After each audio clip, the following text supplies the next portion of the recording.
Ei, época bonita essa, vocês ficam ainda mais bonitos, né? Tem os irmãos aí, eles falam que a minha marca, quando eu chamo os homens, é lindão. Então, os homens estão mais lindões ainda, né? As mulheres já chamam de princesas, então elas estão mais princesas ainda, né? É uma estação elegante, mas confesso que eu não gosto muito, não. Só quando está debaixo da coberta, né?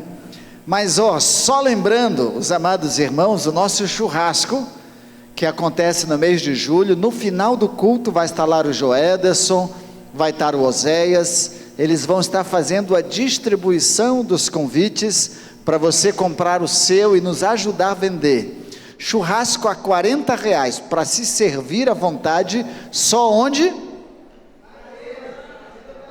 Só na Igreja Batista do Jardim Tarumã, né? Porque dependendo do lugar, é só um prato feito lá, ou alguma coisa semelhante a quarentão, mas churrasco, o jantar, então, que vai acontecer no mês de julho, nos ajude comprando e vendendo o churrasco que vai estar ali. E o outro pessoal dos PGMs se mobilizando já para a nossa feira missionária, que também acontece no mês de julho, já vão conversando, já vão se organizando, e essa semana a gente já faz contato com todos os líderes aí, para a gente se organizar para a nossa feira missionária. Abra sua Bíblia comigo, no livro de João, Evangelho segundo João. Nós temos alguns amigos que nos visitam, então vamos desejar aí sempre boas-vindas, né? Muito prazer ter vocês aqui com a gente, é uma alegria no nosso coração. Sábado agora também tem um encontro de mulheres que vai acontecer no Caiobá, na Igreja Batista do Caiobá, e as mulheres estão convidadas a participarem do evento. Vocês estão mobilizadas. Quem vai ser a pregadora vai ser a Vívia, né? Ela vai estar pregando lá no evento de mulheres, de reunião do setor aqui da associação. Então as mulheres, os homens, ajudem as mulheres a chegarem lá no local para que elas possam participar. João capítulo 14, verso 1, verso 16, você segue no capítulo 15, verso 1, 2 e 14, e segue no Evangelho de João. Muito obrigado, princesa. Segue no Evangelho de João, capítulo 17, verso de número 1. Então, João 14, 1 e 16, João 15, 1, 2 e 14, João 17, verso 1. Diz assim a palavra do Senhor: não se turbe o coração de vocês, creiam em Deus, creiam também em mim. E eu pedirei ao Pai, e Ele dará a vocês outro conselheiro, para estar com vocês para sempre. Eu sou a videira, e meu Pai é o agricultor. Todo ramo que estando em mim não dá fruto, Ele corta, e todo que dá fruto, Ele poda, para que dê mais fruto ainda. Vocês serão meus amigos, se fizerem o que eu ordeno. Verso 1 do capítulo 17. Depois de dizer isso, Jesus olhou para o céu e orou. Amém?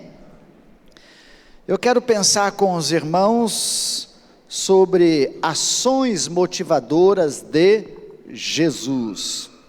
São 5 ações nessa sequência dos 3 capítulos que a gente vê, capítulo 14, capítulo 15, 16, 17, são 4 capítulos, embora o 16 a gente passe apenas fazendo a referência dele. Aqui nós encontramos 5 ações de Jesus que motivam seus discípulos.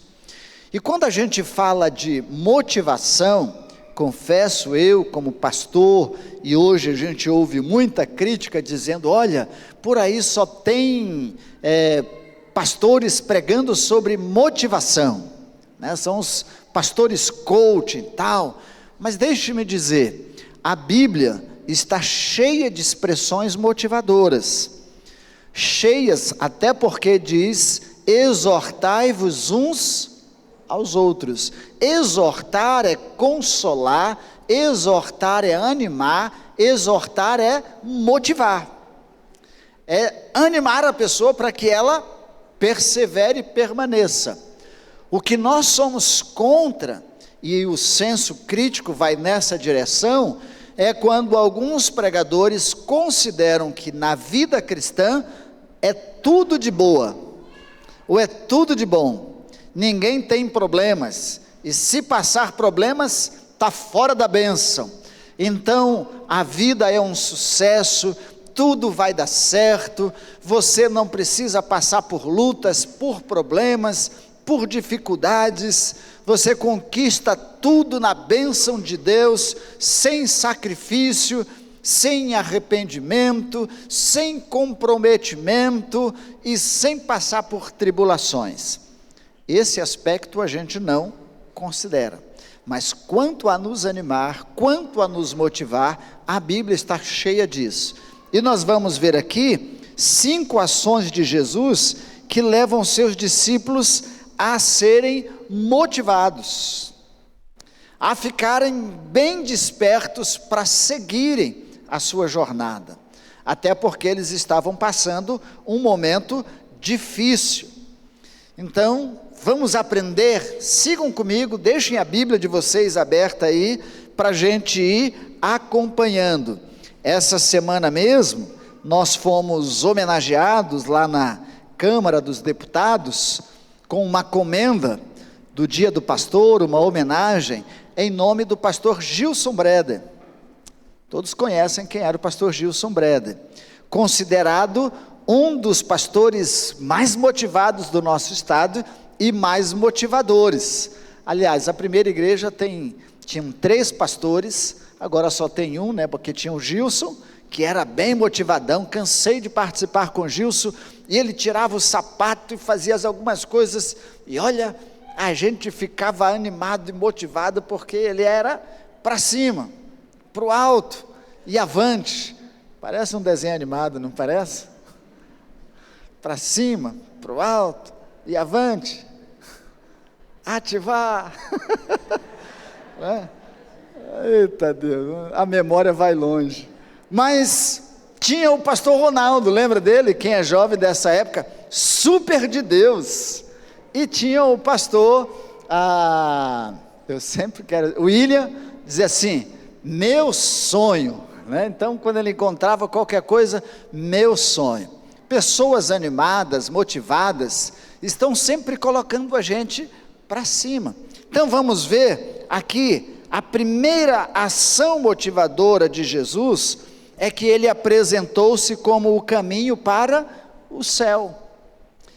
O verso 1 do capítulo 14 diz, não se turbe o vosso coração, credes em Deus, credes também em mim, na casa do meu pai há muitas moradas, se não fosse assim, eu não vou-lhe teria dito, vou preparar-vos um lugar.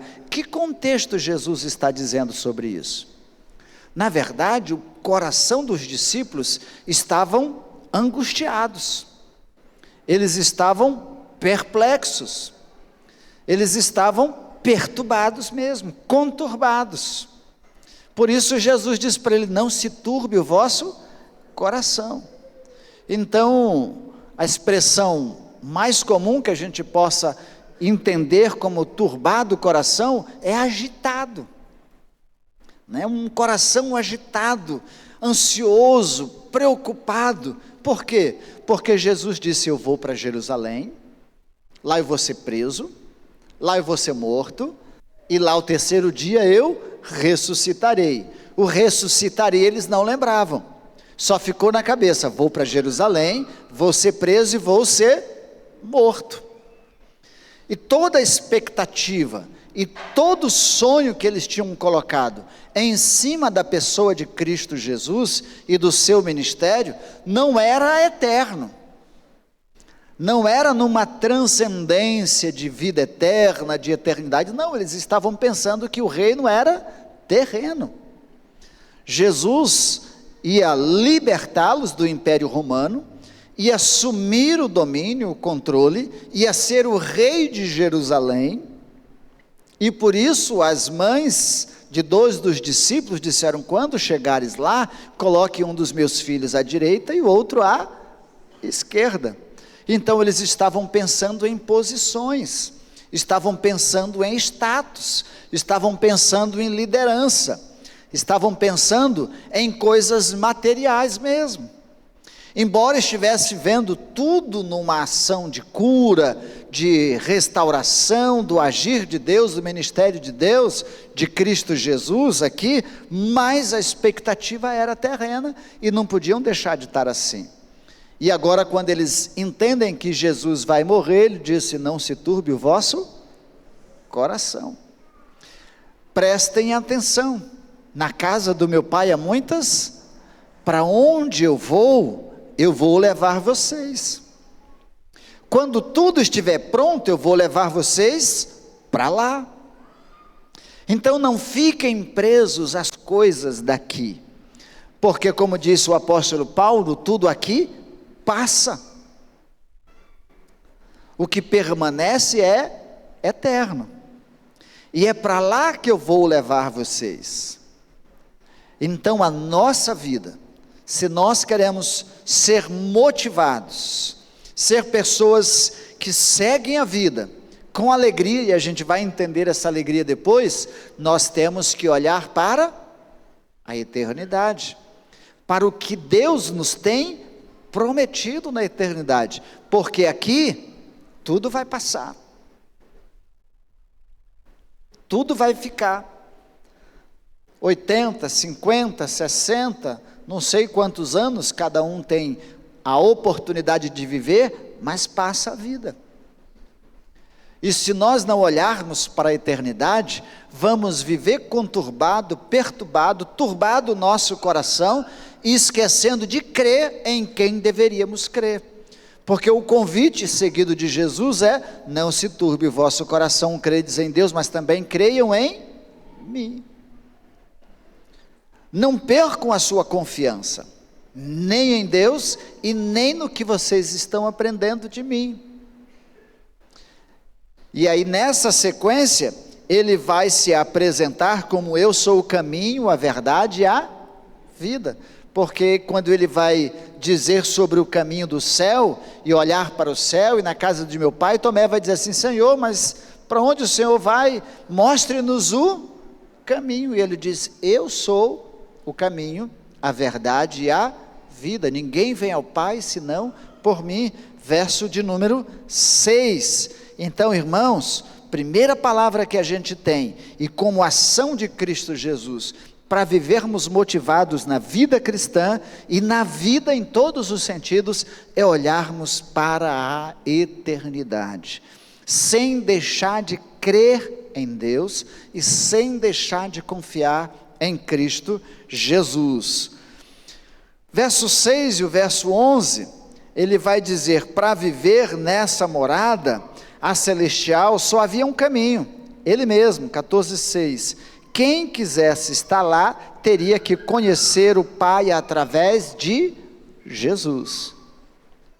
Não tem como conhecer o Pai, senão por meio de Cristo Jesus. Seguindo, capítulo 14, verso 13, o que pedirem em meu nome, eu o farei. Que tem a ver a sequência do texto?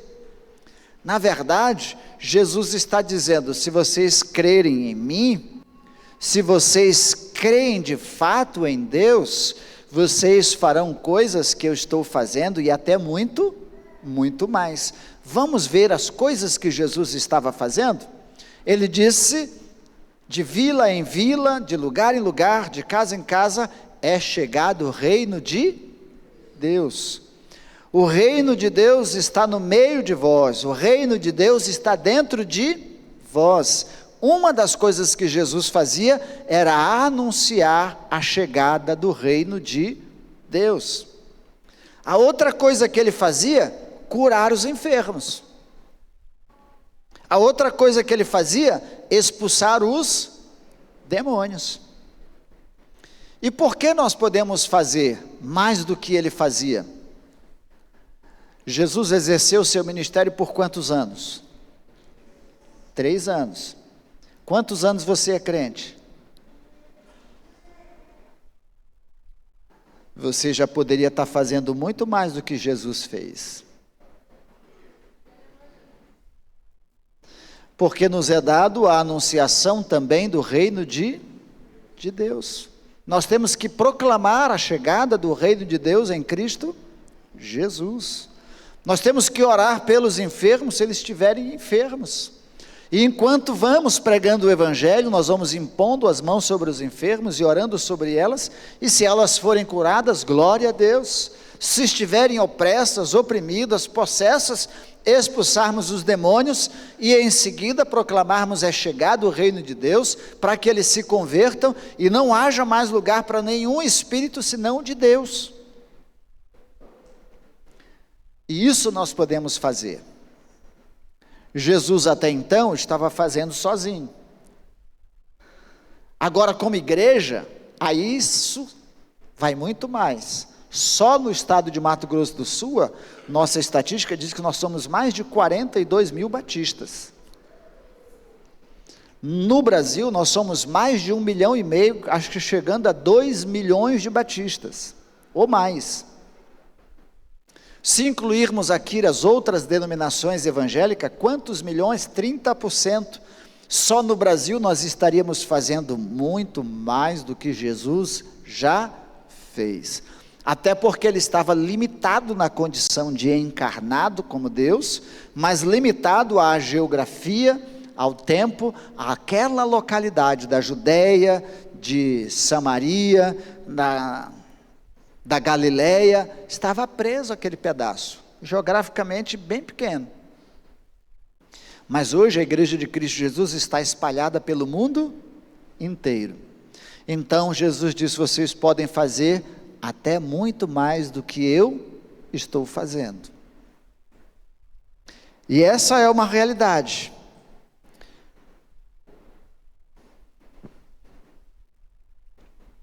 Nossos pedidos ao Pai devem ser feitos em nome dEle, e para ser atendido havia uma declaração de amor a ser confirmada. Quem me ama cumpre os meus mandamentos, ou seja, uma declaração de obediência, de sintonia, de comunhão nos propósitos, assim como havia entre ele e o Pai.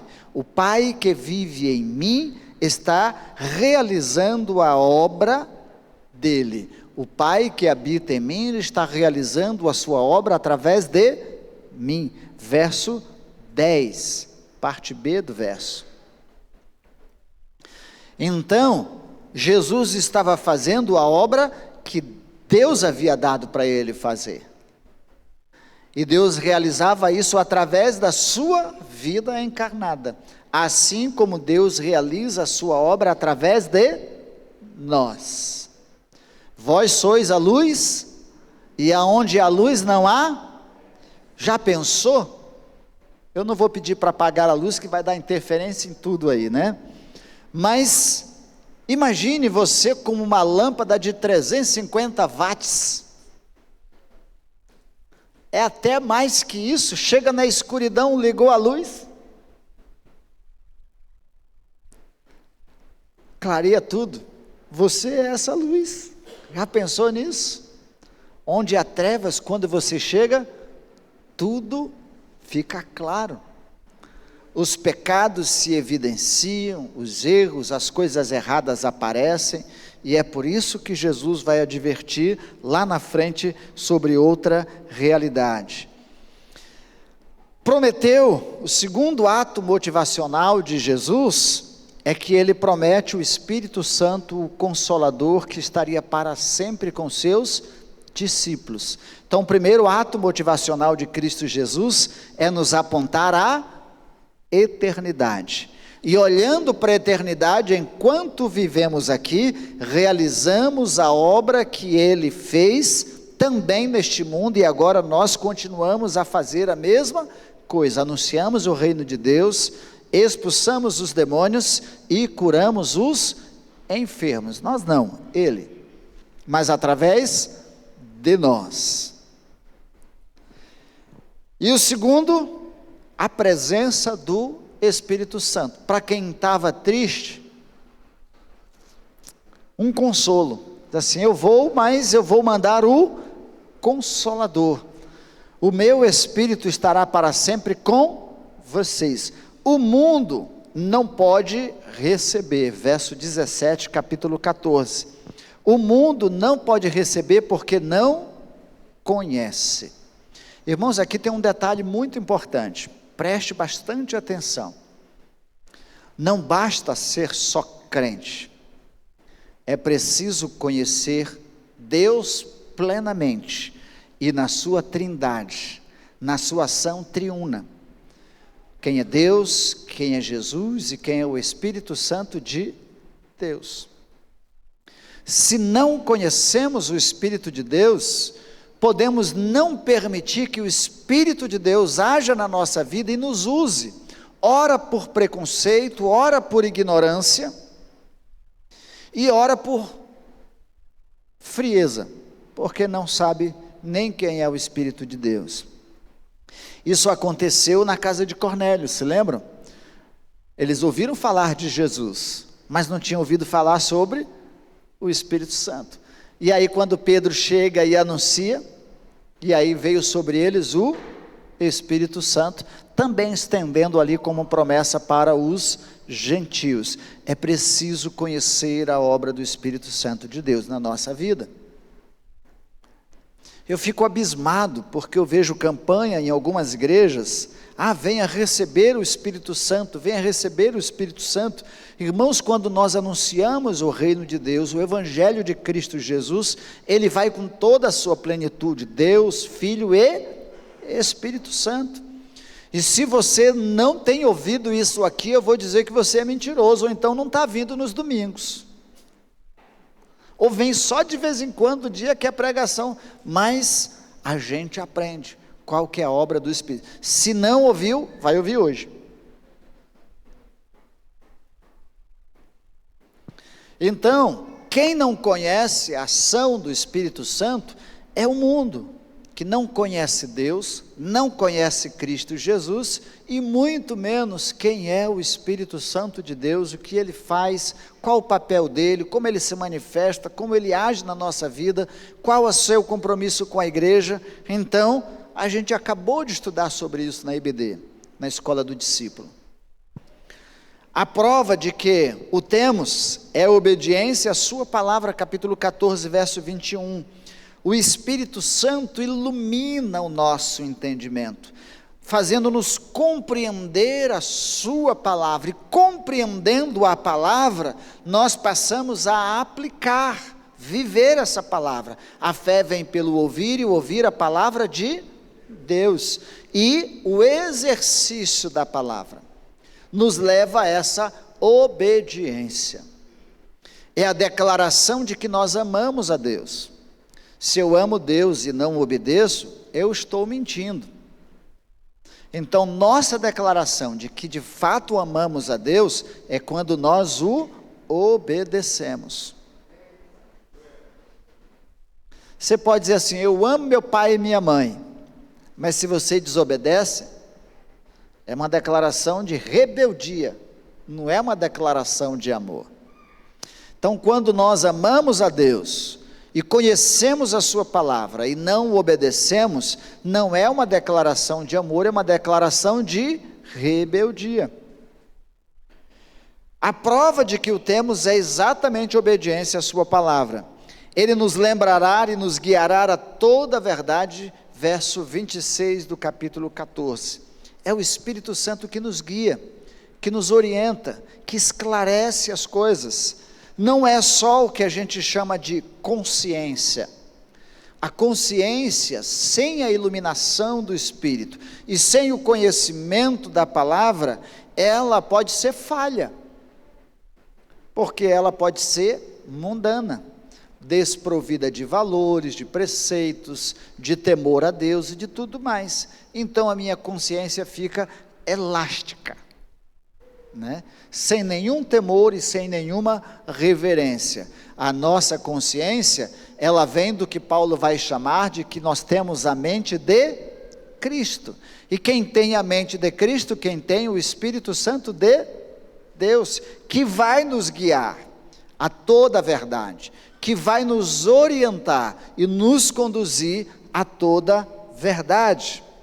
Conhecereis a verdade e a verdade vos libertará. Ele terá a função de convencer o homem do pecado, da justiça e do juízo. Capítulo 16, do verso 8 ao verso 10. Aí nós temos as três funções do Espírito Santo de Deus com relação ao homem. Ele nos leva a saber que nós somos pecadores, e como pecador, eu preciso me arrepender. Ofendo a santidade de Deus.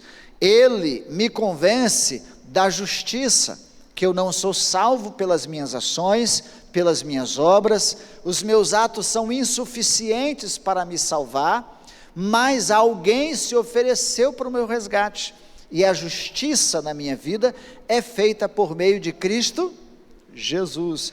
É Ele que me torna justo, é Ele que me regenera, é Ele que me leva ao novo nascimento. Quem me convence disso é o Espírito Santo de Deus. Por isso, quando a gente prega, às vezes arde o nosso coração. Às vezes não arde o de vocês.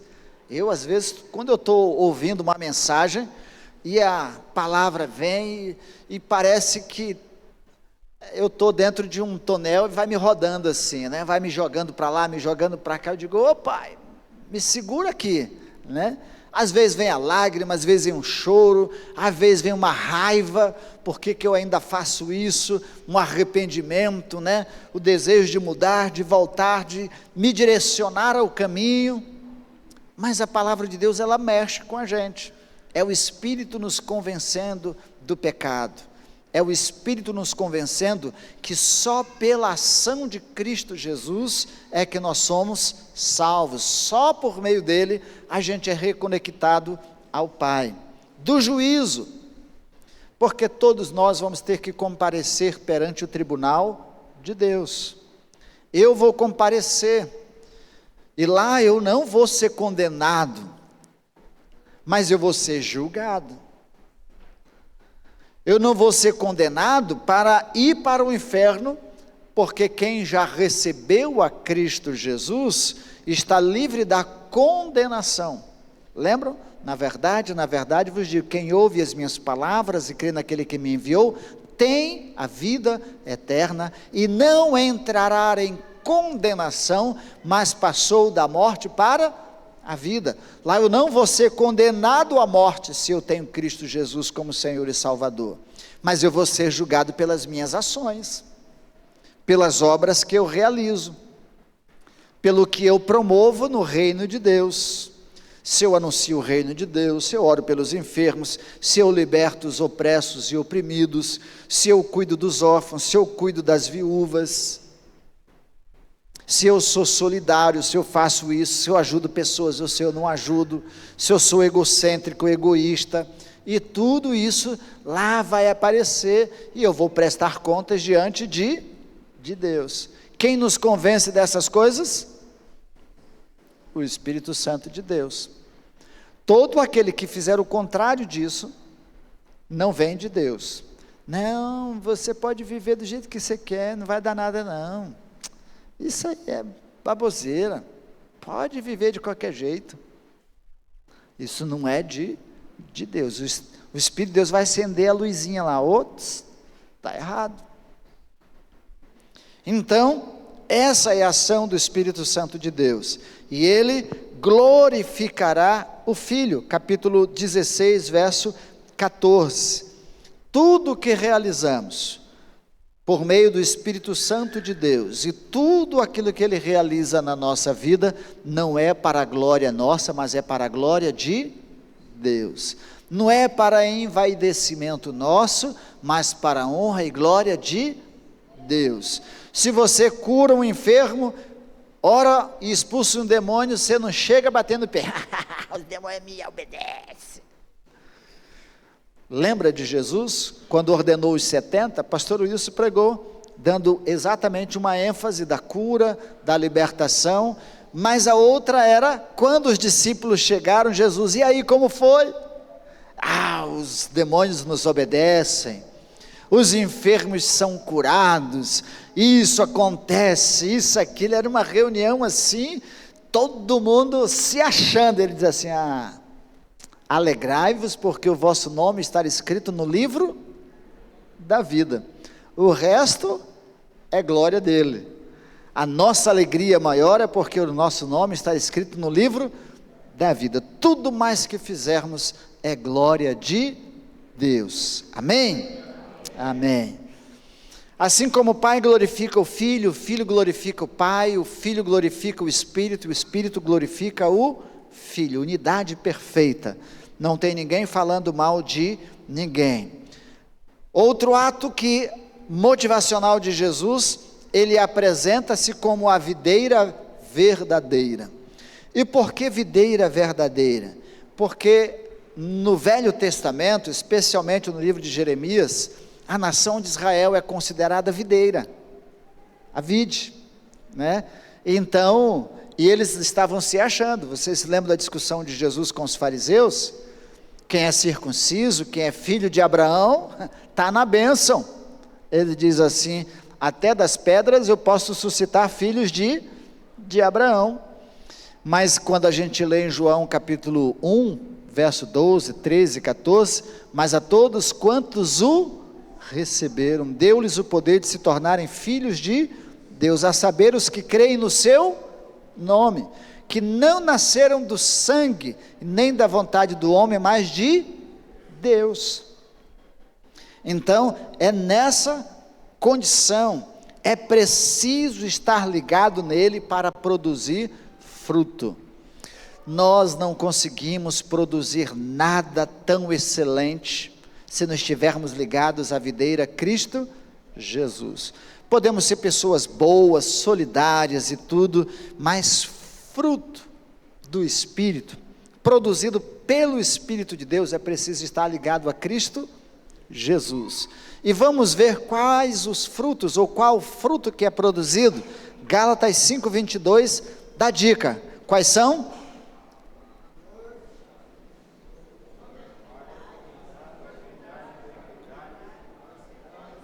É isso aí: paz, amor, longanimidade, benignidade, fidelidade, alegria, domínio próprio. E contra estas coisas não há lei. Qual um dos frutos do Espírito? Alegria. Alegria. Será que eu termino hoje? Vamos lá. Vocês têm paciência aí? Vamos indo. Diz assim: é preciso estar ligado nele para produzir fruto. Ligados a Cristo Jesus, nós vamos produzir essas coisas. É impossível você ter paz de fato, se não for por meio de Cristo Jesus. Deixo-vos a paz, a minha paz vos dou, não vou-la dou como o mundo a dá. Essa paz só Jesus pode dar. O fruto nos identifica como discípulos e glorifica o Pai. Se nós produzirmos, ligados à videira, fruto, nós vamos ser identificados como discípulos de Jesus. Você não vai ser identificado como discípulo de Jesus porque levanta a mão no louvor, não vai ser identificado como discípulo de Jesus porque vem todo domingo na igreja, não vai ser identificado como discípulo de Jesus só porque vem a IBD. Você vai ser identificado como discípulo de Jesus se você estiver produzindo fruto do Espírito. As pessoas vão olhar para a sua vida e dizer assim: ó, que pessoa feliz, ou alegre, né? Ó, que pessoa que transmite paz. Ó, que pessoa que é longânima, paciente. Está falando tudo para você, não é? Eita Deus. Então, essas coisas todas aí. Deixa eu correr. O maior fruto de todos eles é o amor, que nos identifica como amigos de Jesus e como quem o ama. Os meus amigos cumprem os meus mandamentos. Quem ama é amigo de Deus. Quem ama é amigo de Jesus. João vai dizer que o amor cobre multidões de pecados. Quarto, ele adverte seus discípulos sobre a perseguição. Então, primeiro, o ato motivacional de Jesus nos leva a olhar para o céu. O segundo, ele diz: eu vou deixar o Consolador. Ele vai estar com vocês, vai ajudar, vai guiar, vai iluminar, vai consolar, vai assistir, vai fazer tudo. Mas não se esqueçam que para ter o Espírito, vocês precisam estar ligados a mim. E ligados a mim, o Espírito vai produzir na vida de vocês fruto, que vai levá-los a identificarem vocês comigo. E as pessoas vão olhar e dizer: ele é seguidor de Jesus. E a outra é: saibam que porque vocês estão ligados a mim, têm a presença do Espírito Santo de Deus, estão esperançosos e alimentados pela esperança da vida eterna, vocês vão passar perseguições. As pessoas não vão gostar de vocês, algumas vão odiar vocês, outras vão maltratar vocês, outras vão querer matar vocês, outras vão oprimir vocês. No mundo tereis aflições, mas tendes bom ânimo. A advertência de Jesus aqui não nega o sofrimento, não nega os problemas, não nega as tribulações, não nega nenhuma das dificuldades por seguirmos, porque ele diz: assim como perseguiram a mim, vão perseguir vocês. O servo não é maior do que o seu Senhor. Mas ele dá uma ilustração da mulher grávida. No primeiro momento é difícil, mas depois, quando o filho nasce, oh glória, é uma bênção. Então vocês vão passar por lutas, passar por provas, mas lembrem-se, vai passar e virar a glória depois, virar o refrigério depois. Um ensino à perseverança, um ensino à perseverança, é para não tropeçar. Capítulo 15, verso 18, até o verso 16, e até o capítulo 16, do verso 1 ao verso 4, vai dizer exatamente isso, para que vocês não tropecem, para que vocês não desistam. É por isso que eu estou dizendo isso para vocês. Ele diz assim, é melhor que eu diga agora. Vocês querem me seguir? Vocês vão ser perseguidos, vão ser odiados, vão ter problemas, as pessoas não vão gostar muito de vocês, mas perseverem, não tropecem, não desistam. Vocês vão passar por dificuldades? Vão. Passar por privações às vezes? Vão. Vocês se lembram do testemunho aqui do pastor Adriano? Viver em alguns lugares é não ter nem emprego, porque é crente, porque é cristão. Ninguém dá nem emprego. Em algumas culturas, os cristãos se tornam escravos para poder comer, para poder viver.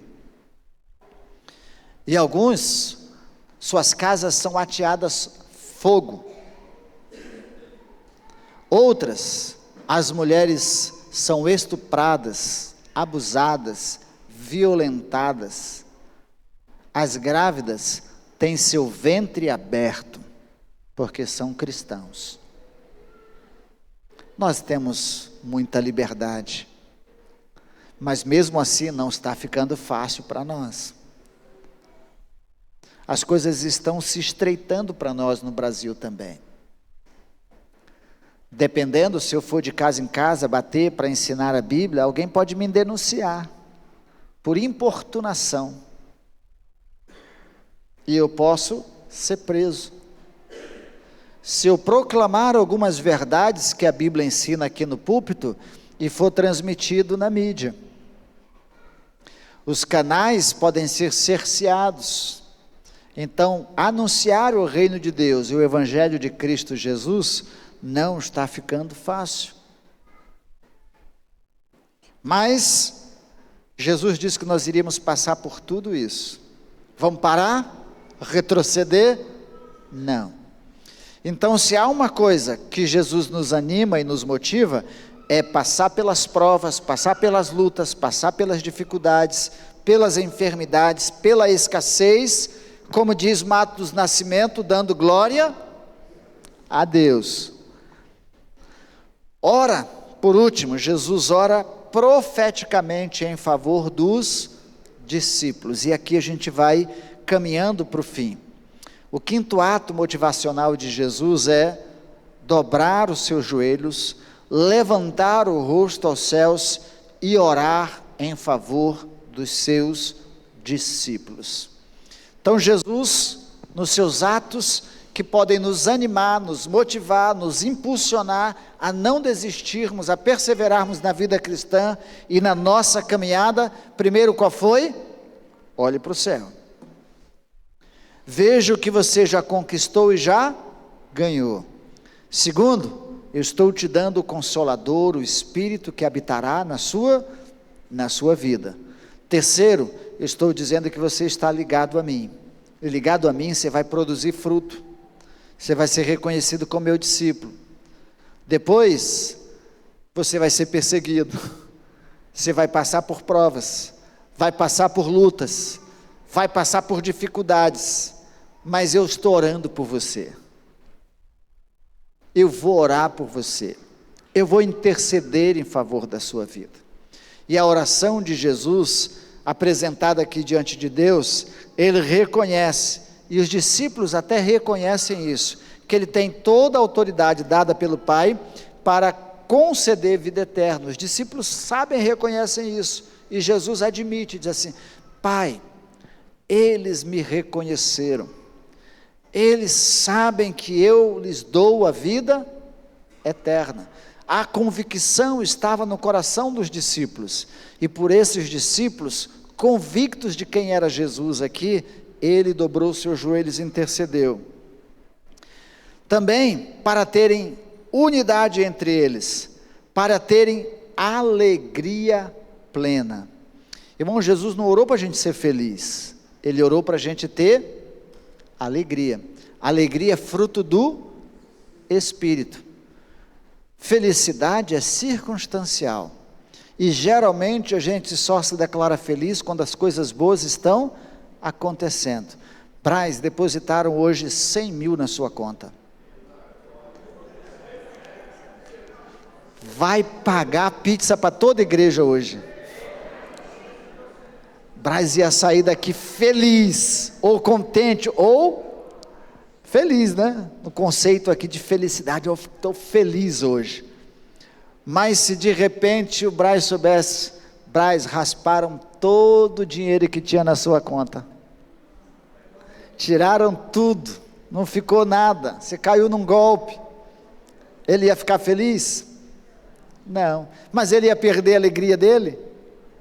Porque a alegria não é circunstancial, ela é fruto do Espírito. A alegria do Senhor, a nossa força, é. Mesmo em meio aos problemas e às dificuldades, nós não perdemos a nossa alegria. Você sabe o que mais impactava na arena, enquanto os cristãos estavam sendo tragados pelos leões, transpassados pelas lanças, ou alguma coisa semelhante? A alegria que estava em seus rostos. O canto que às vezes, mesmo em meio àquela situação, eles traziam. Lembra de Pedro, de preso, de Paulo, preso, acorrentado e cantando? Você pode estar com um monte de problema, está cantando aqui.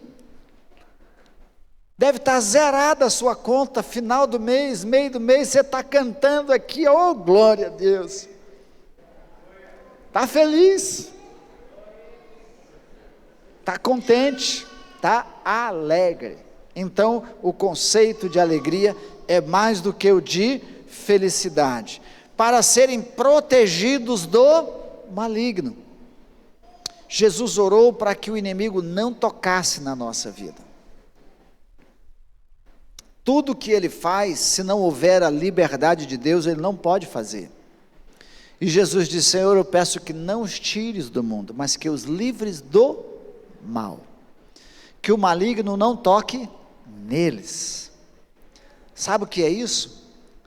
Que a sua vida é blindada, sua vida é protegida pelos mensageiros de Deus, porque os anjos do Senhor acampam-se ao redor dos que o temem, e o maligno não pode nos atingir. Embora ele tenha vindo para matar, roubar e destruir, mas ele não pode nos atacar, não pode nos atingir. Então é a confiança em Deus, de que o inimigo não pode nos tocar, a não ser que Deus permita, por alguma prova, para que exatamente nós declaremos que confiamos no Senhor, no seu cuidado, na sua provisão e na sua proteção. Ele ora para que os seus discípulos sejam santificados, ou seja, é o Espírito de Deus que atua na nossa vida, nos levando ao processo de santificação. E os dois últimos, ele comissiona os seus discípulos, verso 17, assim como o Senhor me enviou, eu os envio ao mundo. Aí pesou, porque o que Jesus veio fazer? Resgatar o homem do pecado, e para isso anunciando o reino de Deus, expulsando os demônios, curando os enfermos e levando eles a conhecerem o caminho para os céus. O que nós estamos fazendo aqui? Enviados por Cristo Jesus a cumprirmos o mesmo que ele veio fazer. Estamos comissionados na mesma condição de Cristo Jesus. Então, se você está neste mundo, você tem uma comissão, uma ordem dada pelo Senhor Jesus. O Pai me enviou, eu cumpri a minha missão. Agora eu envio vocês. Vou lembrar, eu lhes dei a vida eterna, eu lhes dei o meu Espírito, eu liguei vocês a mim. Eu disse que vocês passariam problemas e dificuldades e seriam perseguidos. Eu orei por vocês. E aí ele disse, até aqueles que ainda hão de crer em mim, mas eu estou enviando vocês a cumprirem a missão que eu estou dando. Assim como o Pai me enviou, eu os envio ao mundo. E essa missão é completada em Mateus 24 lá, portanto, ide e fazei discípulos de todas as nações. Irmãos, nós somos parte do exército de Cristo Jesus, parte do discipulado de Cristo Jesus, guardados, protegidos, recebidos de todas as formas, motivados, mas comissionados. Temos uma missão, e a nossa motivação são essas. As garantias que nos foram apresentadas aqui por Cristo Jesus. Por isso, irmão, não se turbe o vosso coração. Creiam em Deus. Tenham a plenitude e em plenitude o Espírito Santo de Deus em suas vidas. Produzam os frutos devidos por estarem ligados à videira Cristo Jesus. Passem por todas as provas. Enfrentem todos os obstáculos, ainda que o mundo os odeie, mas lembrando que Jesus não deixa de interceder em favor de nós e até hoje. Portanto, nós temos um advogado nos céus que intercede por nós. E até nas orações o Espírito de Deus intercede por nós com gemidos inexprimíveis. Não estamos sós, irmãos. Levante a cabeça, levante o rosto, entenda quem você é em Cristo Jesus, a comissão que te foi dada, e vamos para a batalha, vamos para a luta, porque Ele é conosco. Tudo isso tem melhor motivação do que essa? Você vai achar alguma outra coisa que motive você mais do que essa? Não vai ser a sua gorda conta, não vai ser nada, é tudo isso que Jesus já falou. Se vir dinheiro na conta é bênção, porque você vai usar isso para cumprir a missão. Se vir saúde é bênção, porque você vai usar a saúde para cumprir a missão. Se vir a família junto é bênção, porque você vai caminhar junto para cumprir tudo vem junto. Mas há uma palavra maior de motivação para as nossas vidas. Vamos nos colocar em pé, vamos cantar a primeira música que vocês cantaram, ela tem tudo a ver. Eu não pedi nenhuma música para vocês, mas vocês cantaram tudo relacionado aqui, né? Mas a primeira, eu sei que vocês têm uma outra para depois, mas a primeira nós vamos cantar.